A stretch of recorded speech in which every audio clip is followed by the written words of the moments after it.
हाँ जी, सत श्री अकाल साਰਿਆਂ ਨੂੰ ਜੀ। ਆਈ ਹੋਪ ਤੁਸੀਂ ਸਾਰੇ ਵਧੀਆ ਔਰ ਠੀਕ ਠਾਕ ਹੋਵੋਗੇ। ਜਿੱਦਾਂ ਕਿ ਤੁਸੀਂ ਪਹਿਲਾ ਬਲੌਗ ਆਪਣਾ ਵੇਖਿਆ ਅਨੰਦਪੁਰ ਸਾਹਿਬ ਜੀ ਦੇ 25 ਗੁਰਦੁਆਰੇ ਦਰਸ਼ਨ ਕਰੋ। ਹੁਣ ਆਪਣਾ ਆ ਗਿਆ ਦੂਸਰਾ ਪਾਰਟ ਆਨੰਦਗੜ੍ਹ ਕਿਲ੍ਹਾ ਸਾਹਿਬ ਜੀ ਦੇ। ਸੋ ਸਾਰੇ ਦਰਸ਼ਨ ਕਰੋ। ਹੁਣ ਤੁਸੀਂ ਦਰਸ਼ਨ ਕਰ ਰਹੇ ਹੋ ਕਿਲ੍ਹਾ ਆਨੰਦਗੜ੍ਹ, ਜੋ ਕਿ ਸ਼੍ਰੀ ਗੁਰੂ ਗੋਬਿੰਦ ਸਿੰਘ ਜੀ ਦੁਆਰਾ ਬਣਵਾਇਆ ਗਿਆ ਸੀ ਤਾਂ ਕਿ ਹਿੰਦੁਸਤਾਨ ਨੂੰ ਪਹਾੜੀ ਰਾਜਿਆਂ ਅਤੇ ਮੁਗਲ ਫੌਜਾਂ ਦੁਆਰਾ ਕੀਤੇ ਹਮਲਿਆਂ ਤੋਂ ਬਚਾਇਆ ਜਾ ਸਕੇ।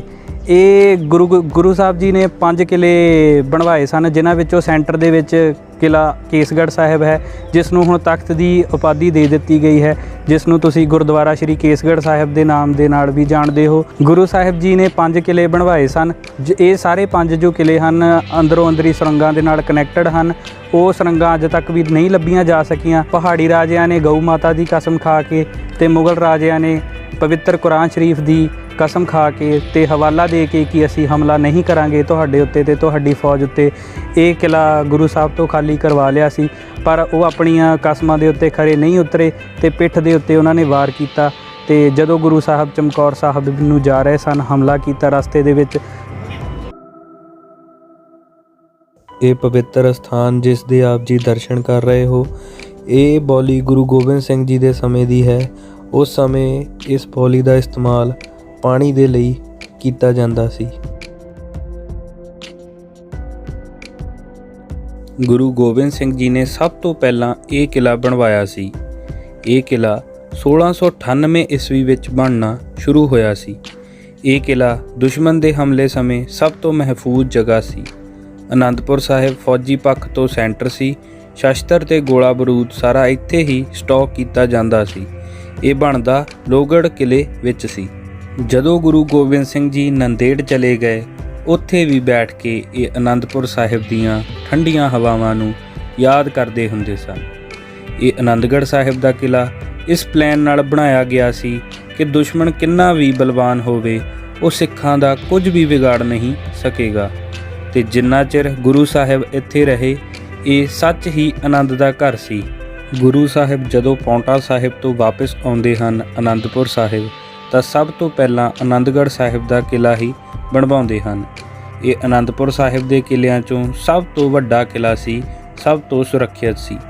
ਇਹ ਅੱਜ ਦਾ ਜੋ ਸਰੂਪ ਆਪ ਜੀ ਦੇਖਦੇ ਹੋ, ਇਹ ਬਹੁਤ ਛੋਟਾ ਹੈ। ਉਸ ਵੇਲੇ ਇਸ ਦਾ ਸਰੂਪ ਬਹੁਤ ਵੱਡਾ ਸੀ, ਪਹਾੜੀ ਵੱਡੀ ਸੀ। ਇਸ ਆਨੰਦਗੜ੍ਹ ਸਾਹਿਬ ਦੇ ਕਿਲ੍ਹੇ ਨੇ ਸਮੇਂ ਦੀ ਬਹੁਤ ਮਾਰਾਂ ਝੱਲੀਆਂ ਹਨ। ਗੁਰੂ ਸਾਹਿਬ ਦੇ ਜਾਣ ਮਗਰੋਂ ਵੀ ਪਹਾੜੀ ਰਾਜਿਆਂ ਤੇ ਮੁਗਲਾਂ ਨੇ ਇਸ ਨੂੰ ਉਜਾੜਨ ਵਿੱਚ ਘੱਟ ਨਹੀਂ ਕੀਤੀ। ਜੇ ਅੱਜ ਆਨੰਦਪੁਰੀ ਵਸ ਰਹੀ ਹੈ ਤਾਂ ਇਹ ਗੁਰੂ ਸਾਹਿਬ ਜੀ ਦੀਆਂ ਬਖਸ਼ਿਸ਼ਾਂ ਹੀ ਹਨ। ਇਹ ਕਿਲ੍ਹਾ ਇੱਕ ਬਹੁਤ ਵੱਡਾ ਸੀ ਤੇ ਦੂਜੀ ਗੱਲ, ਇਹ ਪਹਾੜੀ ਦੇ ਉੱਪਰ ਸੀ। ਇਸ ਦੇ 4 ਚੁਫੇਰੇ ਨੀਵੀਂ ਖੱਡ ਸੀ, ਇਸ ਕਰਕੇ ਇਸ ਤੇ ਹਮਲਾ ਕਰਨਾ ਸੌਖਾ ਕੰਮ ਨਹੀਂ ਸੀ। ਇਸ ਕਿਲ੍ਹੇ ਤੇ ਬਹੁਤ ਵਾਰ ਹਮਲੇ ਹੋਏ, ਪਰ ਹਰ ਵਾਰ ਦੁਸ਼ਮਣ ਨੂੰ ਮੂੰਹ ਦੀ ਖਾਣੀ ਪਈ। ਅਨੰਦਪੁਰ ਸਾਹਿਬ ਦੀ ਜਿਹੜੀ ਅਖੀਰਲੀ ਲੜਾਈ ਲੜੀ ਜਾਂਦੀ ਹੈ, ਉਹ ਇੱਥੇ ਹੀ ਲੜੀ ਗਈ ਸੀ। ਜਦੋਂ ਅਨੰਦਪੁਰ ਸਾਹਿਬ ਨੂੰ ਘੇਰਾ ਪੈਂਦਾ ਹੈ, ਮੁਗਲਾਂ ਨੇ, ਪਹਾੜੀ ਰਾਜਿਆਂ ਨੇ, ਪਹਾੜੀਆਂ ਦੇ ਵਿੱਚ ਅਜਮੇਰ ਚੰਦ ਕਹਿਲੂਰੀਆ, ਘਮੰਡ ਚੰਦ ਕਾਂਗੜੇ ਤੋਂ, ਵੀਰ ਸਿੰਘ ਜਸਵਾਲ, ਕੁੱਲੂ ਦੇ ਰਾਜੇ, ਮੰਡੀ, ਨੂਰਪੁਰ, ਚੰਬਾ, ਬਲੇਰ, ਸ਼੍ਰੀਨਗਰ, ਬਿੱਜੜਵਾਲ, ਡਡਵਾਲ, ਸਾਰੇ ਹੀ ਪਹਾੜੀ ਰਾਜੇ ਇਕੱਠੇ ਹੋ ਕੇ ਆ ਗਏ। ਗੁੱਜਰ, ਰੰਗੜ ਆਲੇ ਦੁਆਲੇ ਦੇ ਤੇ ਵਜ਼ੀਰ ਖਾਨ ਨੂੰ ਇਹਦੀ ਜ਼ਿੰਮੇਵਾਰੀ ਦਿੱਤੀ ਗਈ। ਉਸਨੇ ਵੀ ਇਸ ਨੂੰ ਧਰਮ ਯੁੱਧ ਬਣਾ ਦਿੱਤਾ। ਜਿਹਾਦ ਦਾ ਨਾਰਾ ਦੇ ਕੇ ਬਹੁਤ ਵੱਡੀ ਗਿਣਤੀ ਵਿੱਚ ਫੌਜ ਇਕੱਠੀ ਕਰ ਲਈ। ਇੱਧਰ ਸਿੱਖ ਸੰਗਤਾਂ ਵੀ ਹਾੜੀ ਦੀ ਫਸਲ ਸਾਂਭ ਕੇ ਆਉਣੀਆਂ ਸ਼ੁਰੂ ਹੋ ਗਈਆਂ। ਉਸ ਵੇਲੇ ਇੱਥੇ ਸੰਗਤ ਦਾ ਬਹੁਤ ਇਕੱਠ ਸੀ। ਗੁਰੂ ਸਾਹਿਬ ਜੀ ਦਾ ਪਰਿਵਾਰ ਗੁਰੂ ਕੇ ਮਹਿਲ ਵਾਲੇ ਅਸਥਾਨ 'ਤੇ ਰਹਿੰਦਾ ਸੀ, ਪਰ ਗੁਰੂ ਸਾਹਿਬ ਬਹੁਤਾ ਸਮਾਂ ਆਨੰਦਗੜ੍ਹ ਸਾਹਿਬ ਵਿਖੇ ਹੀ ਰਹਿੰਦੇ ਸਨ। ਇੱਥੇ ਹੀ ਬਹੁਤ ਗਿਣਤੀ ਵਿੱਚ ਸੰਗਤਾਂ ਮਿਲਣ ਆਉਂਦੀਆਂ ਸਨ। ਕੇਸਗੜ੍ਹ ਸਾਹਿਬ ਅੰਮ੍ਰਿਤ ਸੰਚਾਰ ਹੋਣ ਕਰਕੇ ਤੇ ਅੱਜ ਉੱਥੇ ਤਖਤ ਬਣ ਜਾਣ ਕਰਕੇ ਅੱਜ ਜ਼ਿਆਦਾ ਸੰਗਤਾਂ ਭਾਵੇਂ ਉੱਥੇ ਆਉਂਦੀਆਂ ਹਨ, ਪਰ ਗੁਰੂ ਸਾਹਿਬ ਜੀ ਦੇ ਸਮੇਂ ਜ਼ਿਆਦਾ ਸੰਗਤਾਂ ਆਨੰਦਗੜ੍ਹ ਸਾਹਿਬ ਆਉਂਦੀਆਂ ਸਨ। ਗੁਰੂ ਸਾਹਿਬ ਬਕਾਇਦਾ ਇੱਥੇ ਤਖਤ ਉੱਪਰ ਬੈਠਦੇ ਸਨ। ਉਹਨਾਂ ਦਾ ਦਰਬਾਰ ਲੱਗਦਾ ਸੀ, ਫਰਿਆਦੀ ਆਉਂਦੇ ਸੀ, ਸੰਗਤਾਂ ਦਰਸ਼ਨ ਕਰਨ ਆਉਂਦੀਆਂ ਸਨ।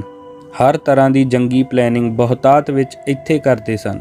ਜਦੋਂ ਇੱਥੇ ਘੇਰਾ ਪੈਣਾ ਸ਼ੁਰੂ ਹੋਣ ਲੱਗਾ, ਗੁਰੂ ਸਾਹਿਬ ਨੇ ਉਸ ਤੋਂ ਪਹਿਲਾਂ ਬਹੁਤਾਤ ਵਿੱਚ ਲੋਕ ਜਿਹੜੇ ਇੱਥੇ ਰਹਿਣ ਵਾਲੇ ਸੀ ਉਹਨਾਂ ਨੂੰ ਕਿਹਾ, ਤੁਸੀਂ ਅਨੰਦਪੁਰ ਸਾਹਿਬ ਛੱਡ ਕੇ ਚਲੇ ਜਾਓ। ਉਹਨਾਂ ਦੇ ਪਰਿਵਾਰਾਂ ਨੂੰ, ਜਿੰਨੇ ਕਵੀ ਜਨ ਸੀ ਉਹਨਾਂ ਦੇ ਪਰਿਵਾਰਾਂ ਨੂੰ ਉਹਨਾਂ ਨੂੰ ਇੱਥੋਂ ਭੇਜ ਦਿੱਤਾ ਗਿਆ। ਸਿਰਫ ਗੁਰੂ ਸਾਹਿਬ ਜੀ ਦਾ ਆਪਣਾ ਪਰਿਵਾਰ ਇੱਥੇ ਰਹਿ ਗਿਆ ਸੀ। ਸ਼ਸਤਰਾਂ ਦੀ ਤਿਆਰੀ ਹੋ ਚੁੱਕੀ ਹੈ, ਪਲੈਨਿੰਗ ਹੋ ਚੁੱਕੀ ਹੈ। ਵੱਖੋ ਵੱਖਰੇ ਕਿਲਿਆਂ ਵਿੱਚ ਸਿੰਘ ਨਿਯੁਕਤ ਕਰ ਦਿੱਤੇ ਗਏ ਹਨ। ਉਹਨਾਂ ਦੇ ਕੋਲ ਆਪੋ ਆਪਣੇ ਜਥੇ ਹਨ। ਗੁਰੂ ਸਾਹਿਬ ਆਪ ਆਨੰਦਗੜ੍ਹ ਬਿਰਾਜਮਾਨ ਹਨ। ਦੁਸ਼ਮਣ ਦੀ ਉਡੀਕ ਹੋ ਰਹੀ ਹੈ। ਦੁਸ਼ਮਣ ਆ ਗਿਆ ਹੈ, ਲੜਾਈ ਸ਼ੁਰੂ ਹੋ ਜਾਂਦੀ ਹੈ। ਗੁਰੂ ਸਾਹਿਬ ਆਪ ਨੁਮਾਇੰਦਗੀ ਕਰ ਰਹੇ ਹਨ। ਇਹ ਜੰਗ ਵਿੱਚ ਖਾਲਸੇ ਦਾ ਨੁਕਸਾਨ ਨਹੀਂ ਹੁੰਦਾ, ਤਕਰੀਬਨ ਦੁਸ਼ਮਣ ਦਾ ਹੀ ਨੁਕਸਾਨ ਹੁੰਦਾ ਹੈ। ਖਾਲਸਾ ਵਾਹਿਗੁਰੂ ਜੀ ਕੀ ਫਤਿਹ। ਸੋ ਹੁਣ ਆਪਾਂ ਪਹੁੰਚ ਗਏ ਹਾਂ ਗੁਰਦੁਆਰਾ ਸਾਹਿਬ ਸੀਸਗੰਜ, ਜਿੱਥੇ ਭਾਈ ਜੈਤਾ ਜੀ ਸ਼੍ਰੀ ਗੁਰੂ ਤੇਗ ਬਹਾਦਰ ਸਾਹਿਬ ਜੀ ਦਾ ਸੀਸ ਲਿਆਂਦਾ ਤੇ ਇੱਥੇ ਸੰਸਕਾਰ ਕੀਤਾ ਗਿਆ ਸੀ। ਇਹ ਉਹ ਸਥਾਨ ਹਨ ਜੀ, ਇਹ ਮਹਾਰਾਜ ਦਾ।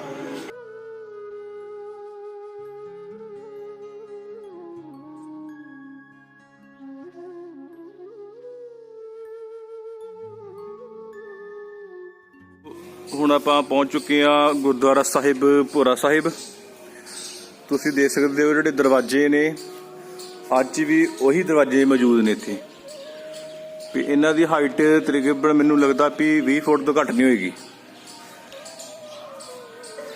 ਤੇ ਅੱਜ ਵੀ ਉਹੀ ਇਮਾਰਤਾਂ ਖੜੀਆਂ ਨੇ ਇੱਥੇ ਗੁਰਦੁਆਰਾ ਸਾਹਿਬ 'ਚ।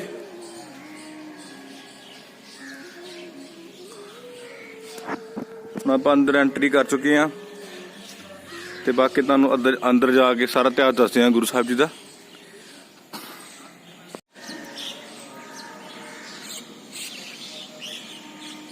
ਇਹ ਭੋਰਾ ਸਾਹਿਬ ਜੀ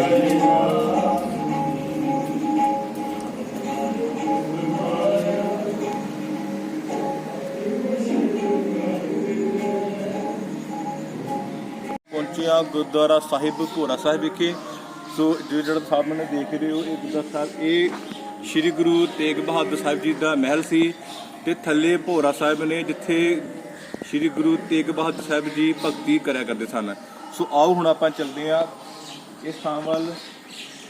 ਹੁਣ ਆਪਾਂ ਤੁਹਾਨੂੰ ਦਿਖਾਉਂਦੇ ਹਾਂ ਗੁਰਦੁਆਰਾ ਸਾਹਿਬ। ਇਹ ਹੈਗਾ ਗੁਰਦੁਆਰਾ ਸਾਹਿਬ ਥੜਾ ਸਾਹਿਬ, ਜਿੱਥੇ ਸ਼੍ਰੀ ਗੁਰੂ ਤੇਗ ਬਹਾਦਰ ਸਾਹਿਬ ਜੀ ਬੈਠੇ ਕਰਦੇ ਸੀ। ਤੇ ਜਿਹੜੇ ਕਸ਼ਮੀਰੀ ਪੰਡਤ ਸੀ ਨਾ, ਉਹ ਮਹਾਰਾਜ ਕੋਲ ਫਰਿਆਦ ਲੈ ਕੇ ਆਏ ਸੀ ਵੀ ਸਾਡੇ ਉੱਤੇ ਦਿੱਲੀ ਵਿੱਚ ਜ਼ੁਲਮ ਬੜਾ ਹੋ ਰਿਹਾ ਹੈ। ਤੇ ਫਿਰ ਮਹਾਰਾਜ ਜੀ ਉੱਥੇ ਗਏ ਸਨ ਦਿੱਲੀ ਵਿਖੇ। ਹੁਣ ਆਓ ਆਪਾਂ ਚੱਲਦੇ ਹਾਂ ਅੱਗੇ। ਇਹ ਜਨਮ ਸਥਾਨ ਹੈਗਾ ਸਾਹਿਬਜ਼ਾਦਿਆਂ, ਜਿੱਥੇ ਬਾਬਾ ਜੁਝਾਰ ਸਿੰਘ ਜੀ ਤੇ ਬਾਬਾ ਜੋਰਾਵਰ ਸਿੰਘ ਤੇ ਬਾਬਾ ਫਤਿਹ ਸਿੰਘ ਜੀ ਦਾ ਜਨਮ ਸਥਾਨ। ਇੱਥੇ ਉਹਨਾਂ ਦਾ ਵੀਰ ਜੀ ਹੁਣਾਂ ਦਾ ਬਾਬਾ ਜੀ ਦਾ ਜਨਮ ਹੋਇਆ ਸੀ। ਸੋ ਹੁਣ ਆਓ ਆਪਾਂ ਅੱਗੇ ਚੱਲਦੇ ਹਾਂ। ਹੁਣ ਆਓ ਤੁਹਾਨੂੰ ਦਿਖਾਉਂਦੇ ਹਾਂ ਆਪਾਂ ਗੁਰਦੁਆਰਾ ਸਾਹਿਬ ਦਮਦਮਾ ਸਾਹਿਬ, ਜਿੱਥੇ ਸ਼੍ਰੀ ਗੁਰੂ ਤੇਗ ਬਹਾਦਰ ਸਾਹਿਬ ਜੀ ਨੇ ਗੁਰੂ ਗੋਬਿੰਦ ਸਿੰਘ ਮਹਾਰਾਜ ਨੂੰ ਗੱਦੀ ਦਿੱਤੀ ਸੀ। ਸੋ ਤੁਸੀਂ ਦੇਖ ਸਕਦੇ ਹੋ ਸਾਹਮਣੇ।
ਸਾਡੀ ਉਹੀ ਚੀਜ਼ ਹਨ।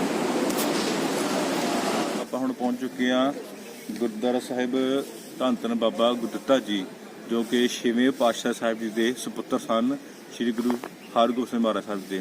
ਇੱਥੇ ਇਤਿਹਾਸ ਦੱਸ ਰਿਹਾ ਕਿ ਬਾਈ ਗੁਰਦਿੱਤਾ ਜੀ ਨੇ ਆਪਣਾ ਸਰੀਰ ਛੱਡਿਆ ਸੀ ਇੱਥੇ ਗੁਰਦੁਆਰੇ ਆ ਕੇ। ਤੇ ਦੱਸਦੇ ਵੀ ਇਹਨਾਂ ਨੇ ਮਤਲਬ ਪਹਿਲਾਂ ਗਾਂ ਦੇ ਤੀਰ ਮਾਰਿਆ ਸੀ, ਉਹ ਗਾਂ ਮਰ ਗਈ ਸੀ। ਜਿਨ੍ਹਾਂ ਦੀ ਗਾਂ ਮਰੀ ਸੀ ਨਾ, ਉਹ ਸਾਰਾ ਪਰਿਵਾਰ ਇਹਨਾਂ ਕੋਲ ਆਇਆ ਵੀ ਸਾਡੀ ਗਾਂ ਜਿਹੜੀ ਆ ਸਾਨੂੰ ਜਿੰਦੀ ਚਾਹੀਦੀ ਆ।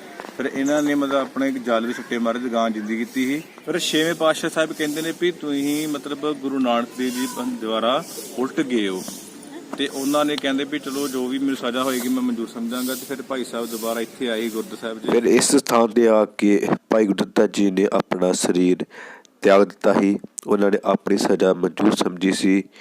ਸੋ ਵਾਹਿਗੁਰੂ ਜੀ ਕਾ ਖਾਲਸਾ, ਵਾਹਿਗੁਰੂ ਜੀ ਕੀ ਫਤਿਹ।